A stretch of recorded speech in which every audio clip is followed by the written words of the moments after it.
Hello बच्चों, स्वागत है आप सभी का आपके अपने YouTube चैनल एम क्लासेस पर। आज से हम स्टार्ट करने वाले हैं हमारा ऑर्गेनिक केमिस्ट्री का न्यू चैप्टर आपका है 9 चैप्टर। एनसीईआरटी जो बुक है हमारी एनसीईआरटी बुक, उसका ये 9th चैप्टर है जो हम आज स्टार्ट करने वाले हैं। देखिए, जो ये 9th चैप्टर है इसका नाम है एमीन। क्या नाम है इसका? एमीन इसका नाम हो जाता है। और ये हमारी ऑर्गेनिक केमिस्ट्री में जो रिएक्शंस वाला जो चैप्टर है वो लास्ट चैप्टर है। इसके बाद हमारे रिएक्शंस ख़त्म हो जाएंगी, तो ये लास्ट चैप्टर है जो रिएक्शंस वाला है। उसके बाद एक और चैप्टर है जो ऑर्गेनिक केमिस्ट्री में बचने वाला है, जिसका नाम है बायोमोलिक्यूल्स, है ना। तो वो लास्ट चैप्टर रहेगा, लेकिन उससे पहले ये एक सेकेंड लास्ट चैप्टर है जिसमें हमको रिएक्शंस देखने की मिलेगी। उस चैप्टर में हमको रिएक्शंस देखने को नहीं मिलेगी। तो एक और चैप्टर है, उसके बाद रिएक्शंस हमारी ऑर्गेनिक केमिस्ट्री की ख़त्म हो जाएंगी जो होती हैं। तो चलो स्टार्ट करते हैं इस चैप्टर को। एमीन्स, तो देखिए एमीन्स होते क्या है। यहाँ पर एमीन्स, जैसे यहाँ पर जो ये एल्किल ग्रुप है इसके साथ NH2 जुड़ा हो, या AR जो है जिसे हम एरिल ग्रुप कहते हैं उसके साथ NH2 जुड़ा हो, तो इसको तो हम कहते हैं एल्किल एमीन। क्या कहते हैं? Alkyl amine. और इसे हम कहते हैं एरिल एमीन। Aryl amine. तो यहाँ पर होता क्या है, ये बनते कैसे हैं कि जो अमोनिया है यहाँ पर, ये NH2 और इसके साथ एक हाइड्रोजन, ये क्या है? अमोनिया है। इस अमोनिया में जब हम यहाँ पर ये जो हाइड्रोकार्बन इसकी रिएक्शन कराते हैं, तो इस हाइड्रोजन का इसके साथ रिप्लेसमेंट हो जाता है, ये हट जाते हैं दोनों के दोनों, और इनके हटने से जो ग्रुप बनता है वो क्या है? NH2 है। तो अमोनिया का और हाइड्रोकार्बन का यहाँ पर जो एक हाइड्रोजन ग्रुप है वो यहाँ से रिप्लेस हो जाता है। क्या हो जाता है? रिप्लेस हो जाता है। किसके द्वारा हो जाता है? एक अमोनिया ग्रुप के साथ। यहाँ हम इस बात को लिख सकते हैं कि रिप्लेसिंग ऑफ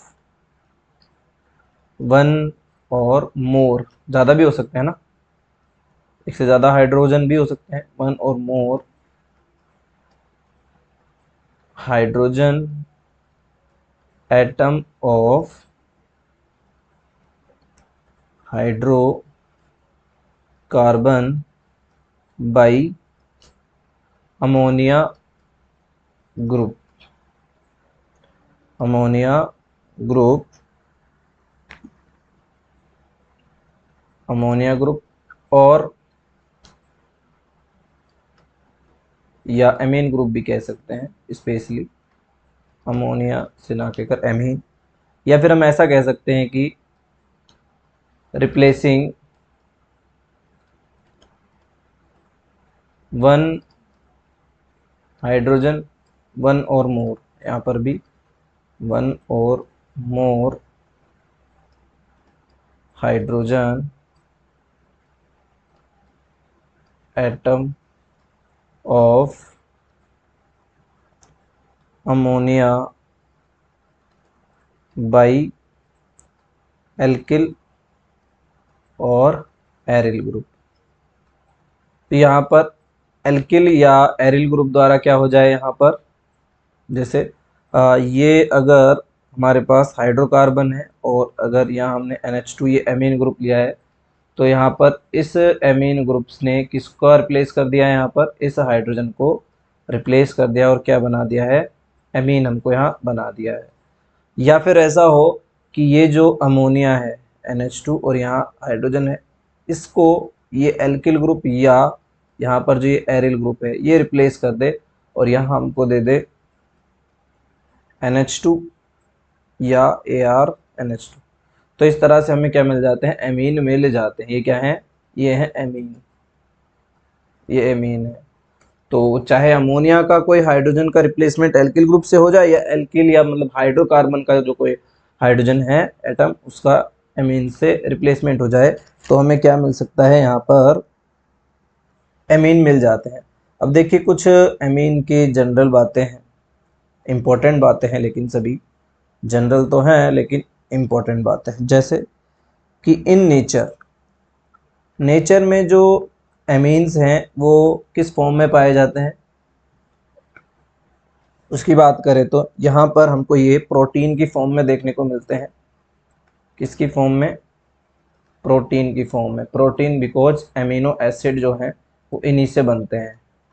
इनसे बनते हैं एमिनो एसिड। इस तरह से हम देखेंगे भी एमिनो एसिड की स्ट्रक्चर। इस तरह से हमको ये एमिनो एसिड है, यहाँ पर ये आर और ये है, ये क्या है? एमिनो एसिड की स्ट्रक्चर है,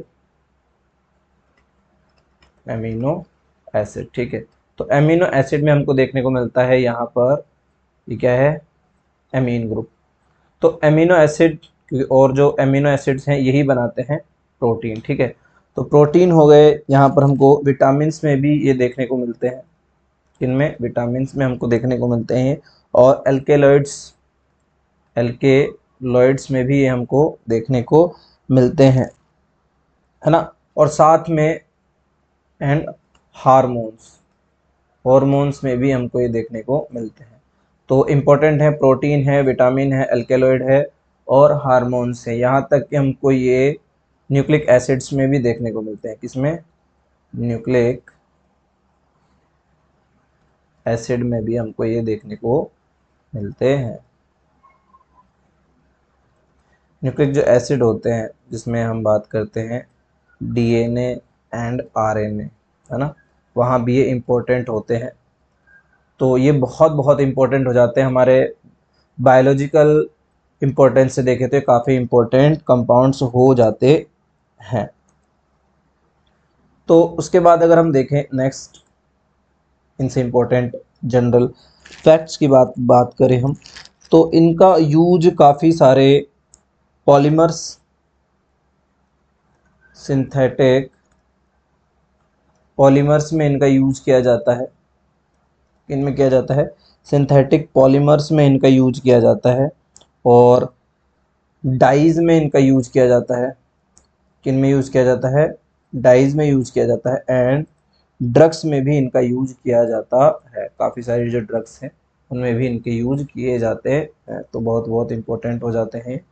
जैसे हम देखते हैं भी यूरिया, ये जो यूरिया है ये हमारे फार्मिंग का एक इम्पोर्टेंट कंपाउंड है जो प्लांट्स को नाइट्रोजन प्रोवाइड कराता है। तो उसके लिए बहुत इम्पोर्टेंट हो जाता है। उसके बाद बात करें ये क्या है? ये है यूरिया। ठीक है, तो और अगर हम बात करते हैं जैसे यहाँ पर कुछ हार्मोन्स हैं जैसे एड्रेनलिन एड्रेनलिन एंड यहाँ पर दूसरा जो हार्मोन है वो एफेड्रिफ्रिन, एफेड्रिन।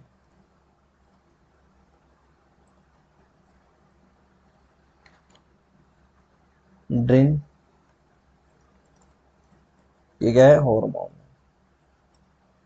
है ना। और ये करते क्या हैं? Increase blood pressure. क्या करते हैं? Increase BP mean blood pressure. ये ब्लड प्रेशर को इंक्रीज करने का काम करते हैं हमारी बॉडी में। तो उनमें भी ये इम्पोर्टेंट कंपोनेंट होते हैं।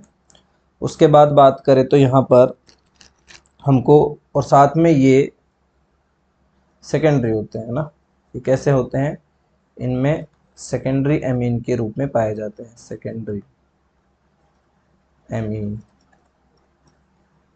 फॉर्म में ये यहाँ पर देखने को मिलते हैं। उसके बाद बात करें जो और कंपाउंड्स हैं, जैसे यहाँ पर हमको देखने को मिलते हैं नोवाकेन। नोवोकेन नोवोकेन एक कंपाउंड है जिसका उपयोग हम किया जाता है एनेस्थेटिक के रूप में। किसके रूप में? एनेस्थेटिक के रूप में किया जाता है, और ये डेंटिस्ट्री में किया जाता है। जो डेंटिस्ट्री या डेंटिस्ट होते हैं वो इसका यूज करते हैं। डेंटिस्ट जो होते हैं वो इसका यूज करते हैं। किसकी फॉर्म में यूज करते हैं? मतलब यूज क्या है इसका, एनेस्थेटिक के रूप में करते हैं नोवोकेन का। तो ये एक इम्पोर्टेंट हो जाता है आपकी जनरल नॉलेज के लिए, काफ़ी इम्पोर्टेंट है ये, है ना। और देखिए ये जो होता है नोवोकेन, ये भी क्या है, एक अमीनो कंपाउंड है। और एक और होता है जिसका नाम है बेनेड्रिल। क्या नाम है, बेनेड्रिल। देखो जो ये बेनेड्रिल है, ये एंटी हिस्टामिन ड्रग है। क्या है, एंटी हिस्टामिनिक ड्रग है ना। एंटी हिस्टामिनिक जो ड्रग है, एलर्जी जब हो जाती है तो एलर्जी के लिए ये ड्रग दी जाती है, क्योंकि हमारी जो ब्लड है स्पेशली उसमें हिस्टामिन इंक्रीज हो जाता है, तो उसके कारण एलर्जी देखने को मिलती है। मोर सेंसिटिविटी शो करता है हमारा इम्यून सिस्टम, तब इसका यूज किया जाता है। तो ये हिस्टामिन के एंटी है, इसलिए इसको एंटी हिस्टामिनिक कहा जाता है ना। तो ये एंटी हिस्टामिनिक ड्रग है। क्या है ये, इस ड्रग का नाम क्या है, बेनेड्रिल। देखो ये जो दोनों है नोवाकेन एंड बेनेड्रिल, ये क्या होते हैं, यहाँ पर ये टर्सरी एमिनो ग्रुप इनमें देखने को मिलता है, यानी कि टर्सरी एमीन है ये, टर्सरी एमीन यहाँ हमको इनमें देखने को मिलती है, ठीक है। जबकि इससे पहले हमने जो देखा था ये एड्रेनलिन और एफेड्रिफ्रिन में सेकेंडरी एमीन हमको देखने को मिला था। उसके अगर हम बात बात करें तो जो अमोनियम सॉल्ट होता है, जिसको हम क्वाटरनरी क्वाटरनरी अमोनियम सॉल्ट, मतलब यहाँ अमोनिया है, इसके साथ मान लो यहाँ आर है, यहाँ भी आर है, और अब एक और अगर कोई आर जुड़ता है या कोई और ग्रुप जुड़ता है तो इस पर पॉजिटिव आ जाता है। यहाँ पे मान लो कोई भी हेलोजन कंपाउंड हो, कोई भी उसके साथ जुड़ता है, मतलब नेगेटिव जुड़ता है, तो ये अमोनियम सॉल्ट बना लेता है। ये जो अमोनियम सॉल्ट है ना, अमोनियम सॉल्ट का जो यूज है वो किया जाता है सरफेक्टेंट के यूज में, यूज एज सरफेक्टेंट। किसके यूज के लिए जाता है, सरफेक्टेंट्स के यूज के लिए किया जाता है सरफेस इंडस्ट्री में, ठीक है। काफ़ी सारे यूज है जिसके। उसके बाद जो डाई एजोनियम सॉल्ट है, डाई एजोनियम सॉल्ट, जिसको हमने हेलो एल्केन और हेलो एरिन में बनाया था, मतलब इस तरह का जो ये कंपाउंड है N2Cl माइनस N प्लस, ये जो है इसका यूज किया जाता है काफ़ी सारे जो प्रोडक्ट्स हैं या कंपाउंड्स हैं उनके फॉर्मेशन में। किनके लिए, preparation for variety of aromatic compounds. तो बहुत बहुत सारे जो एरोमेटिक कंपाउंड्स हैं उनके प्रिपरेशन में इसका यूज किया जाता है। हम जानते भी हैं काफ़ी सारे हेलो एल्केन्स हैं, उनका यूज इससे, सॉरी, हेलो एरीन है, उनका यूज इनसे बनाने में किया जाता है। फिनॉल का यूज भी इसमें किया जाता है, बेंजीन भी इससे हम बना सकते हैं, काफ़ी सारे कंपाउंड इससे बना सकते हैं, ठीक है। तो अब हम स्टार्ट करते हैं। ये तो कुछ यूजेस थे और कुछ जनरल बातें थी जो एमीन से रिलेटेड थी। अब हम बात करते हैं एमीन्स। सबसे पहले बात करते हैं एमीन के ग्रुप की, कि व्हाट इज एमीन। एमीन का जो ग्रुप है उसकी स्ट्रक्चर क्या है। स्ट्रक्चर जनरली हम क्लासिफिकेशन और नोमेनक्लेचर फर्स्ट लेते हैं, फिलहाल हम फर्स्ट यहाँ पर स्ट्रक्चर ले रहे हैं। देखिए जो अमोनिया होता है, यहाँ पर ये अमोनिया है ना, ये हाइड्रोजन, इधर हाइड्रोजन और इधर हाइड्रोजन। यहाँ पर जो नाइट्रोजन है इसका हाइब्रिडाइजेशन होता है sp3, और ये जो होता है ये टेट्राहेड्रल होती है इसकी स्ट्रक्चर। कैसी होती है, टेट्राहेड्रल इसकी स्ट्रक्चर देखने को मिलती है अमोनिया की। लेकिन हम देखते हैं कि यहाँ जो हमको एमीन मिल रहे हैं वहाँ पर लोन पेयर तो होते ही हैं, है ना। अनशेयर्ड पेयर इलेक्ट्रॉन है ये, क्या है ये, अनशेयर्ड पेयर इलेक्ट्रॉन, ठीक है। यहाँ पर अगर इन हाइड्रोजन्स के स्थान पर कोई एल्किल आ जाए तो इस तरह से जो ये एल्कीन आ जाता है ना, एल्किल आए या हाइड्रोजन आए, तो यहाँ पर क्या होता है, इनका जो ये बॉन्ड एंगल है ये क्या होता है, ये ये होता है समथिंग समथिंग 108 डिग्री के अराउंड होता है ना। मीन यहाँ पर जो इसकी स्ट्रक्चर है वो पिरामिड होती है। कैसी होती है? पिरामिड ही होती है। और इसका जो बॉन्ड एंगल है वह 1 जो 28 डिग्री है, इससे 109 डिग्री 28 मिनट जो है उससे कम होता है। तो ये एक इम्पोर्टेंट है, याद रखना। अमोनिया की टेट्राहेड्रल होती है, लेकिन यहाँ पर जो एमीन्स होते हैं इनकी स्ट्रक्चर टेट्राहेड्रल ना होकर कैसी होती है, पिरामिडिक होती है। कैसी होती है? पिरामिडिक होती है। इनके बीच में जो ये जो एंगल है, बॉन्ड एंगल, ये डिक्रीज होता है, बॉन्ड एंगल। ठीक है, वो भी किसके लिए किसके कारण होता है? ये अनपेयर्ड जो अनशेयर्ड पेयर इलेक्ट्रॉन है उनके रीजन के लिए। यहाँ पर इस तरह से हम स्ट्रक्चर को शो भी कर सकते हैं। ये लॉन पेयर है। इस तरह से यहाँ पर मान लो ये एक एल्किल ग्रुप है,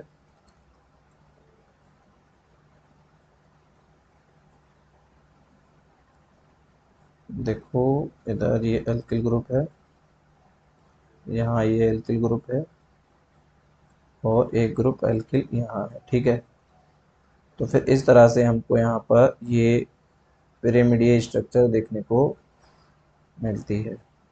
इस तरह से होता है ये, और इस तरह से ये होता है। ठीक है,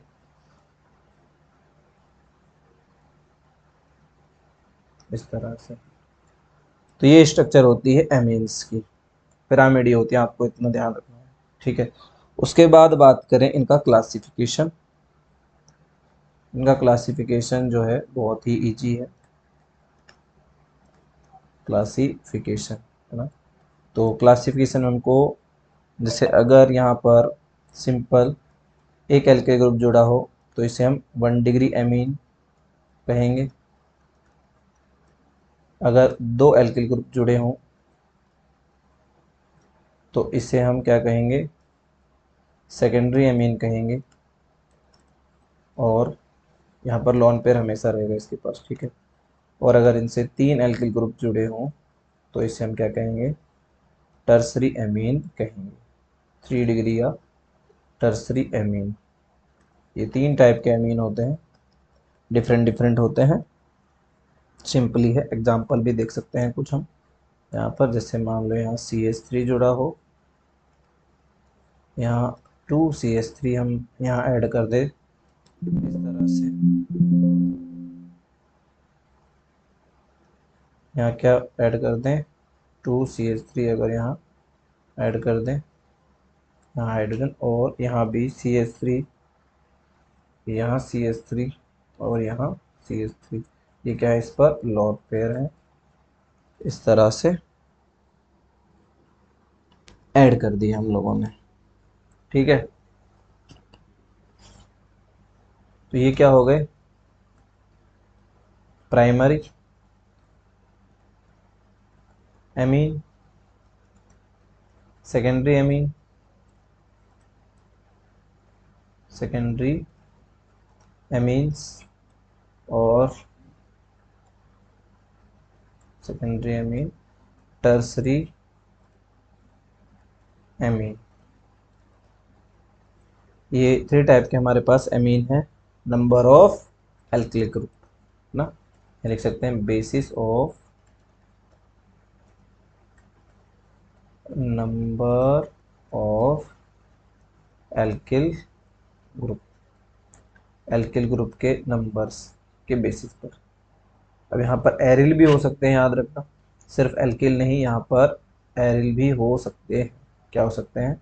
यहाँ AR भी हो सकते हैं। ऐसा कोई ज़रूरी नहीं है यहाँ एल्किल ही हो। ठीक है, इस तरह से यहाँ पर एरिल भी हो सकता है ग्रुप। तो ये हमने क्लासिफिकेशन के बारे में बात की। अब हम बात करते हैं नोमेनक्लेचर के बारे में। किसके बारे में? नोमेनक्लेचर। स्पेशली IUPAC हमारे लिए इम्पोर्टेंट है, लेकिन हम जानते हैं कि जो नोमेनक्लेचर है वो 2 टाइप का होता है। कितने टाइप का होता है? 2 टाइप का होता है।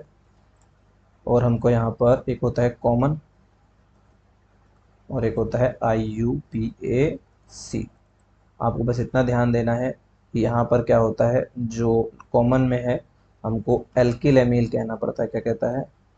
एल्किल एमीन यहाँ हमको कहना पड़ता है, और यहाँ पर हमको कहना पड़ता है एल्केन एमीन।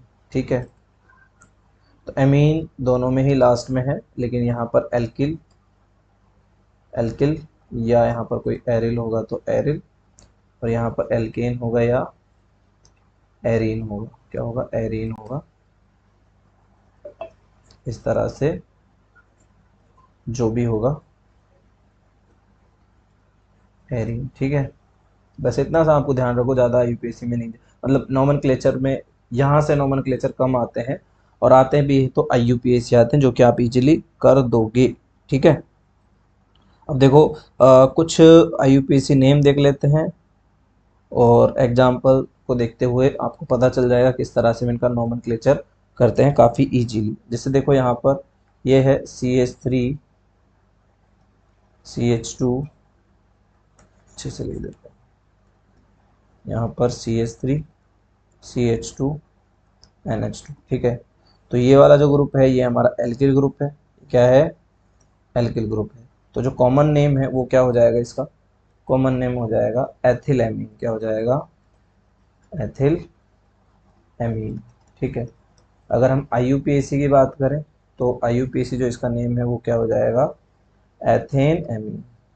एथेन एमीन, मतलब हमको क्या करना है, वो जो ई होता है उसके स्थान पर एमीन जोड़ देंगे। ठीक है, उसके बाद बात करें कोई और एग्जांपल, अगर जैसे हम यहाँ ले तो ये है CH3 CH2 CH2, यहाँ पर हमने NH2 ऐड कर दिया है, तो इसे हम क्या कहेंगे? यहाँ पर ये हो जाएगा प्रोपिलएमीन। कॉमन नेम में क्या हो जाएगा? प्रोपिल एमीन इसका नेम हो जाएगा, लेकिन IUPAC में इसका नाम हो जाएगा प्रोपेन एमीन। क्या हो जाएगा? Propane amine. ठीक है, और बहुत सारे एग्जाम्पल्स हम देखते हैं। चलो मैं एक क्वेश्चन के थ्रू आपको और अच्छे से क्लियर करता हूँ कि एक क्वेश्चन है NCERT का। वो क्वेश्चन देखो क्या कहता है कि हमारे पास हमको दिया गया है एक मॉलिक्यूलर फार्मूला है। मॉलिक्यूलर फार्मूला हमको यहाँ दिया गया है। ठीक है, मॉलिक्यूलर जो फार्मूला है वो है C4H11N। अब हमको क्या पता करने हैं? इसके ऑल आइसोमर्स जो है हमको आइसोमर्स बताने हैं, एंड देयर IUPAC नेम भी हमको यहाँ बताने हैं। इसके किसके? C4H11N के। C4 है, सबसे पहले तो नाम देख लेते हैं, आंसर हो बता देते हैं यहाँ पर। चलो देखिए यहाँ ये है, सबसे पहले 4 कार्बन यहाँ लिख दो। इस तरह से ये 4 कार्बन हो गए और एक नाइट्रोजन। ठीक है, सीधी सी बात है, सिंपली यहाँ NH2 हो गए, तो अब बच जाते हैं हमारे पास कितने? 9। तो 9 की बात करें, एक हाइड्रोजन एक हाइड्रोजन और एक हाइड्रोजन और एक हाइड्रोजन। इस स्ट्रक्चर से हमको देखें तो यहाँ 2 लगाना पड़ेगा, यहाँ भी 2 यहाँ भी 2, लेकिन यहाँ होगा 3। तो 3 2 कितना हो गए? 5 5 2 7 7 2 9 9 2 11। ठीक है, ये स्ट्रक्चर एकदम परफेक्ट है। तो ये हो जाता है, ये क्या हो जाएगा? ये यहाँ पर हो जाएगा 4 कार्बन है तो ब्यूटेन एमीन। क्या हो जाएगा? Butane amine. ठीक है, IUPAC नाम पूछे हमसे तो ये ब्यूटेन एमीन हो जाएगा, लेकिन हमको आइसोमर्स पूछे हैं तो इसका दूसरा आइसोमर क्या हो जाएगा? अगर हम यहाँ CH3 यहाँ इस कार्बन के साथ एक और इधर CH3 जोड़ देते हैं, यहाँ हाइड्रोजन है, यहाँ CH2 है और ये NH2 है, सेम ही ग्रुप है। आप देखोगे आपको सेम जो हाइड्रोजन कार्बन है सब दिखाई देंगे। ये क्या हो जाएगा? ये आइसो ग्रुप है। क्या है? ये यहाँ पर आइसो ग्रुप है ना? ये आइसो ग्रुप है हालांकि, और अगर हम IUPAC नाम दे रहे हैं तो इस तरह से हमको नंबरिंग करनी पड़ेगी, इधर 1 2 एंड 3। वैसे ये आइसोब्यूटिल एमीन हो जाएगा। कॉमन नेम की बात करें तो क्या हो जाएगा, आइसोब्यूटिल एमीन हो जाता है। लेकिन अगर आईयूपीएसी के नाम बात करें, हमसे तो आईयूपीएसी पूछा गया है, तो इसका हो जाएगा 2 मैथिल 3 कार्बन है तो प्रोपेन एमीन। प्रोपेन एमीन क्या हो जाएगा, इसका नेम हो जाएगा आईयूपीएसी। ठीक है, उसके बाद बात करें, ये 2 हो गए। यहाँ पर इस बार क्या करते हैं हम, यहाँ CH3, इसको CH2 रहने देते हैं। यहाँ जो है इस पर एक CH3 ग्रुप लगा देते हैं। ठीक है, ये NH2 है। तो अब देखेंगे हम कि हमको यहाँ पर जो नेम है 1 2 3, यहाँ पर मैथिल की पोजीशन चेंज हुई है। तो इस बार क्या हो जाएगा, 1 मैथिल क्या हो जाएगा, यहाँ पर 3 कार्बन है। या फिर हम इस बार क्या करते हैं, इसको थोड़ा सा चेंज कर देते हैं, मैथिल ना हो करके, देखो हमको मैक्सिमम नंबर चाहिए तो इस तरह से कर देते हैं। इस बार जो इसका नामकरण होगा वो देखो कैसा होगा, यहाँ 1 2 3 4। ठीक है, अब इसका नेम आप चेक कीजिए क्या होगा इसका नेम। इसका नेम हो जाएगा कितना है, ब्यूटेन है, ब्यूटेन 2 एमीन।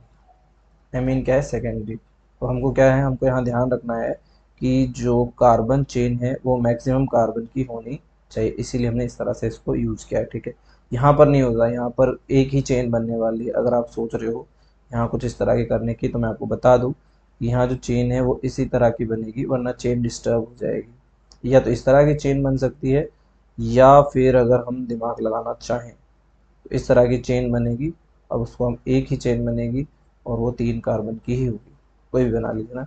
ये थर्ड आइसोमर है, आपको पता लग ही गया होगा। ये फर्स्ट, ये सेकेंड एंड ये थर्ड हो गया। और अगर हम यहाँ देखते हैं, देखो और आइसोमर्स देखते हैं, इधर CH3 है ना, यहाँ इस बार एक कार्बन इधर, यहाँ CH3, यहाँ भी CH3 और इधर NH2 लगा देते हैं। ठीक है, अब ये टर्सरी कार्बन से जुड़ा हुआ है। तो इस बार 1 2 एंड 3, ये हमारी मेन क्या हो जाती है, कार्बन चेन हो जाती है। तो इसका जो नेम हो जाता है वो क्या हो जाता है, 2 मैथिल और प्रोपेन 2 एमीन, इसका क्या हो जाएगा, आईयूपीएसी नेम हो जाएगा। तो ये हमारा चौथा आइसोमर क्या है, चौथा, ये थर्ड था है ना, ये था थर्ड इस तरह से, और ये है फोर्थ। ठीक है, और देखते हैं और क्या इसका क्या हो सकता है, आइसोमर्स हो सकते हैं। फिफ्थ आइसोमर देखते हैं, ये साइड स्ट्रक्चर्स थी। मान लो हम क्या करें, यहाँ पर CH3 ऐड कर दें, इधर CH2 ऐड कर दें, इधर CH2 ऐड कर दें, लेकिन यहाँ नाइट्रोजन के साथ एक CH3 इस तरह से ऐड कर दें, है ना। तो अब नाइट्रोजन के साथ अब ये NH2 ना रहकर क्या हो जाएगा, केवल NH हो जाएगा। ठीक है, अब देखो इसका जो नाम है वो क्या हो जाएगा। अब हमको ये वाला जो ग्रुप है ये एज ए सब्स्टिट्यूएंट लेना पड़ेगा। कैसे लेना पड़ेगा, इसका अब जो नामकरण होगा या नोमेनक्लेचर हो कैसे होगा कि हमको देख, यहाँ पर एन एन मैथिल, यहाँ पर एन यूज करना पड़ेगा, एन मैथिल। और ये हमारी मेन क्या हो जाएगी, कार्बन चेन हो जाएगी, एन मैथिल प्रोपेन एमीन, क्या हो जाएगी, एन मैथिल प्रोपेन एमीन, इसकी स्ट्रक्चर हो जाएगी। उसके बाद अगर हम बात करें तो 6 जो आइसोमर है वो हो जाएगा यहाँ पर कि हम CH3, इस बार यहाँ CH2 है ना, और यहाँ NH, यहाँ भी CH2 CH3 हो जाएगा, है ना। आप जो कार्बन नंबर से गिन सकते हो, देखो यहाँ पर 3 और 2 5, 3 और 2 5 है ना, और एक ये 11, मतलब 10 और 11 होते हैं, और वही हमारा मॉलिक्यूलर जो फॉर्मूला है वो रहता है। ठीक है, यहाँ पर क्या हो जाएगा, एन एथिल, सिंपल लगाते हैं, डैश की अभी आवश्यकता नहीं है। ठीक है, एन एथिल तो ये एथेन किसी किसी को भी हम यहाँ बना सकते हैं। अब क्या बना सकते हैं, main carbon chain N ethyl ethane amine, ठीक है, एन एथिल एमीन बना सकते हैं। उसके बाद देखिए एक और यहाँ पर हम आइसोमर बना सकते हैं। देखिए कौन सा आइसोमर है जो हम बना सकते हैं। यहाँ पर हम इस तरह से बना सकते हैं कि यहाँ CH3 है, यहाँ CH2,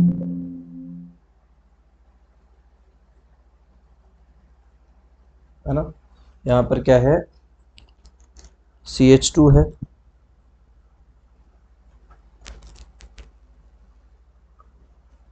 बैटरी डिस, क्या बात होगी भाई।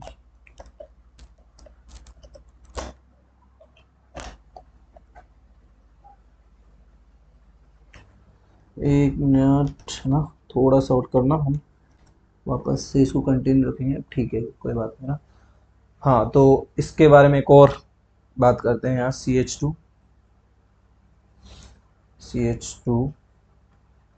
क्या हो कि यहाँ इस नाइट्रोजन के साथ एक एल्किल ग्रुप यहाँ CH3 जुड़ जाए और एक और एल्किल ग्रुप यहाँ CH3 जुड़ जाए, यहाँ लॉन्ग पेयर है ना, ठीक है।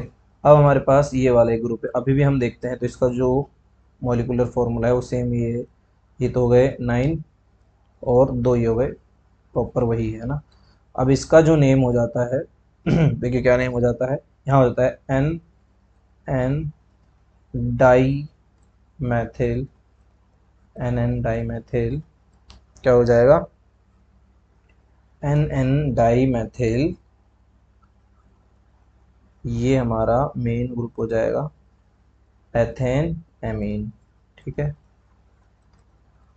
ये इसका हमारे पास हो जाए। अब इसके बाद अगर हम देखें तो इससे ज़्यादा हमको कुछ नहीं दिख रहा है कि जो ऐड हो सके।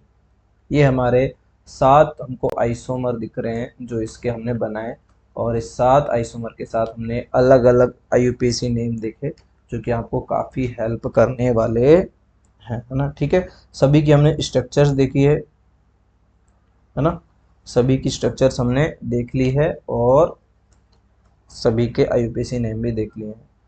तो ये कुछ थे। उसके बाद जैसे हम यहाँ बात करें, एक है NH2। यहाँ पर हमने क्या किया है, यहाँ CH2 CH2 CH2 and CH2 3 4 5 and ये 6 एंड देन NH2। यहाँ पर 2 NH2 इससे लगे हुए हैं, ये फर्स्ट कार्बन पर है और ये 6 कार्बन है, इसको हम कहते हैं हेक्सेन, क्योंकि 6 कार्बन है इसलिए हेक्सेन 1,6 डाई एमीन, क्या है 1,6 डाई एमीन हो जाएगा इसका IUPAC नेम, ठीक है। उसके बाद बात करें और अगर हम कुछ IUPAC नेम देखना चाहें, जैसे यहाँ पर अभी हमने देख लिए हैं वैसे इस तरह के नेम भी, जैसे ये CH3, यहाँ हाइड्रोजन ऐड है, CH2 CH3। अभी हमने जो आइसोमर्स थे वहाँ देखे थे, इसको हम क्या कहेंगे, एन मैथिल एथेनामीन, एथेन एमीन। या फिर मान लो यहाँ डिफरेंट एल्किल ग्रुप जुड़े हों, जैसे यहाँ मान लो CH3 जुड़ा हो और यहाँ हाइड्रोजन के रिप्लेस में क्या जुड़ा हो, यहाँ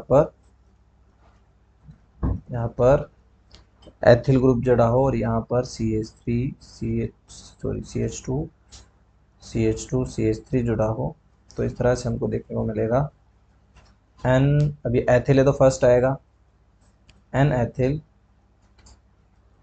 डैश कोड भी नहीं, एन एथिल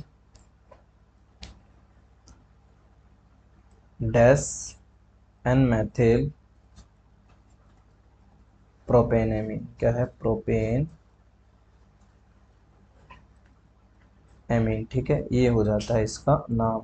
अगर मान लो हमने कोई एलिलिक ग्रुप जोड़ दिया है यहाँ पर CH2 CH, यहाँ CH2 NH2, तो ये क्या हो जाता है, ये एलिलिक ग्रुप है, ये क्या है एलिलिक एमीन है, ये क्या है एलिलिक एमीन है, जो हमने पहले भी इस तरह के ग्रुप देखे हैं। यहाँ पर देखो क्या होगा, यहाँ पर अगर हम IUPAC नाम देखना चाहेंगे तो हमको हमेशा याद रखना इसको डबल बॉन्ड को रेफरेंस देना पड़ेगा, ठीक है। तो इसका नाम जो हो जाएगा वो क्या नाम हो जाएगा इसका,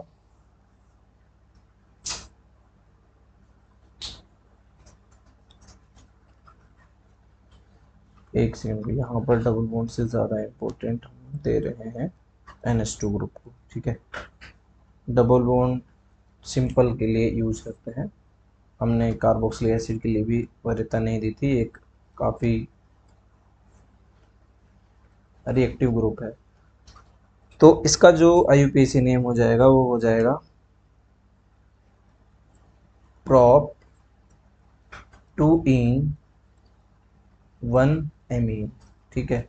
फर्स्ट कार्बन जुड़ा है एमीन एंड सेकंड कार्बन पर है डबल बॉन्ड, इसीलिए इस तरह का ग्रुप हो जाएगा। या फिर मान लो अगर इस तरह का ग्रुप आ जाए तो ये क्या हो जाएगा,